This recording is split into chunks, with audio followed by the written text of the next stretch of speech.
Hello and welcome back to Animated Banners with CSS. In this lesson, I'm going to create some snow that's eventually going to be animated. We're going to have some falling snow.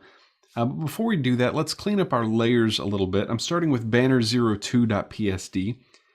And right now we've got 4 layers here that make up the background, which consist of, if we turn off all of our layers except the bottom layer, we have this bottom layer, which is our sky. So we can double click on that layer name and rename it sky. We can turn on hill back, hill front, and then this rectangle, which is the background for our text. So we can rename that txtbg for text background. And I'm going to grab all 4 of those layers and drag them down to the group icon to group them all together. And then we'll just double click on that group name and type in background. So that background group is going to contain everything we need for the background image for our banner. We're actually going to end up saving this particular view that we see here as an image, and that image is going to be the background for our banner. Now let's turn our other layers back on, and here we have our text. So let's go ahead and grab all 3 of those layers and drag them down to the group icon and rename that group text. And then we have a few other items that we need to create. First of all, I want to pull in an image here. I'm going to go to the File menu and click on Place. And this will allow us to place an image into our Photoshop file. And in our Assets folder, we find a snowman image and a tree image. And both of these have transparent backgrounds, so we should be able to pull them in just fine. And for now, I want to use the tree.png image. And again, that's in the Assets folder, which you can find in your Project Files folder. So I'm going to pull in tree.png and click on Place. And then we'll drag it over here to the left. And so the bottom edge of this image, if we nudge it up, we can see it has a flat bottom edge there. That's going to be aligned with the bottom edge of the banner itself. And there we go. So we can nudge that around, and that looks pretty good. So now let's create some snow. I want to create 2 layers of snow to give this a sense of depth. And our first layer of snow is going to be some larger pieces of snow, and they're going to be falling in front of this tree and in front of the text. And then we'll create another layer of snow behind the text and behind the tree, and those snowflakes will be a little bit smaller and they're going to fall a little bit slower. So let's start by creating our first layer, which is going to be in front of the tree.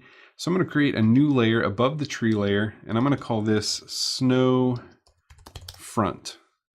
So then I'm going to go to the brush tool, and I'm going to select just one of these regular round brushes with a hardness of 100%. So we'll just double click on that, and we can make it larger or smaller by using the square bracket keys. And if we use the right square bracket key, we can make it larger, and we'll get up to about 10 pixels. If you look up here at the top, you can see it has a brush size of 10. And that'll work, but I want to randomize this a little bit. I don't want every flake of snow to be exactly the same size. And first of all, they're not going to be black either. So let's step backwards a little bit and choose white for our foreground color. And again, if we just start clicking around, these are all the same size, and that doesn't look very good. We want to randomize this a little bit. So I'm going to step back again, and I'm going to click up here on the brush panel to turn on the brush panel. You can also get to that in the window menu by going down to brush. And in the brush panel, I'm going to turn on shape dynamics. With shape dynamics turned on, I'm going to bring size jitter all the way up. And then we can choose a minimum diameter, which I'm going to leave at around 50%. If you bring it to smaller, you can see what that looks like down here. But I'm going to bring that up to somewhere around 50%. And then angle and roundness, we don't have to worry about those. Mainly, I just want to get the size jitter down and the minimum diameter where we want it. So now, if we just start clicking here and there, every new click is going to be a different size. And so that just kind of randomizes it a little bit, and that looks good. So I'm just going to basically click all over the stage until we have a pretty good covering of snow. And we'll discuss later on how to turn this into a snow image, because we're going to need more than just the flakes that we're adding here. We're basically going to need to double up on these flakes and create 2 copies of all of these flakes. And again, we'll explain why later, but for now we just want to get a pretty good covering of snow to cover our image. So that's our foreground layer of snow. Now we're going to create another layer behind the tree and behind the text using the same method, but we're going to use smaller flakes of snow. So here we have snow front. Now I'm just going to create a new layer, double click on that layer name and call it snow back. And I'm going to drag that down behind the tree and behind the text. So in between the text group and the background group. Make sure you don't accidentally drag it into one of those groups, but drag it between those two groups.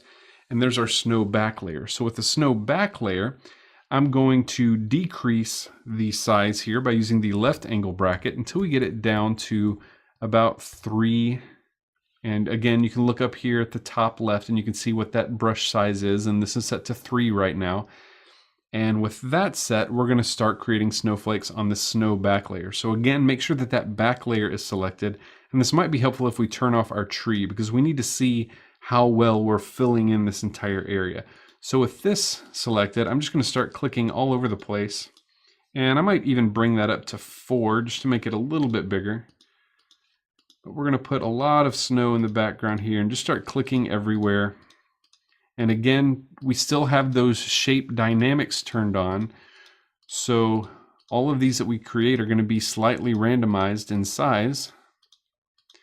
And there we go. So we'll just keep clicking in random areas of the stage. And for this background layer, I want it to be a little bit fuller than the foreground layer. So we'll just keep clicking until it looks like we've got a pretty good scattering of snowflakes there. And again, later on, these are going to be falling when we start animating this in CSS. But for now, they're just going to be sitting here on the stage. So that actually, let's fill in a little bit more over here behind the text. And then once we've done that, once we've filled it in as much as we want to, we can turn that tree layer back on. And there we go. There's our basic design for our banner. So you'll want to play around with your text, play around with your graphics until you get it looking like what you want it to look like, until we get a good screenshot, a frozen moment in time of what this banner is going to look like. So we might want to move some of the text around a little bit. I'm going to hit V to switch to the Move tool and right click on the Everything is 30% off text and click on that layer to select it. With that layer selected, I'm going to nudge it to the left a little bit, not too much. That looks pretty good. And then we might grab the winter sale text, grab both of those layers, and then we can nudge those around until we get them where we want them. And a lot of this is just playing around with the sizes and the positioning until we get something that looks good. And as I've mentioned before, this text is going to be animating on and off our banner, and it's going to be cycling in and out with other blocks of text as well.